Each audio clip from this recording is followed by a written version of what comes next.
Magandang araw po mga kaibigan. Ngayong araw ay pag-uusapan natin ang mahalagang proyekto para maprotektahan ang ating komunidad. Dito sa Balita sa Radyo, ang Flood Control Project. Dahil madalas nang malalakas na ulan, palaging nanganganib ang ating mga tahanan, kalsada at buhay dahil sa pagbaha. Kaya naman nagsimula ang mga lokal na pamahalaan kasama mga eksperto sa engineering at kalikasan ng isang proyekto na magpapabuti ng daloy ng tubig at magbabawas ng pinsala dulot ng baha.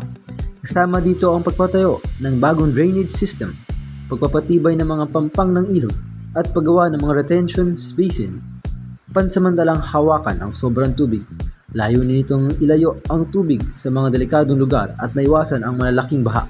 Tandaan po natin, mahalagang pagtutulungan, panatiling malinis ang mga kanal at sundan ang mga utos ng pamahalaan upang magkaroon tayo ng ligtas na komunidad.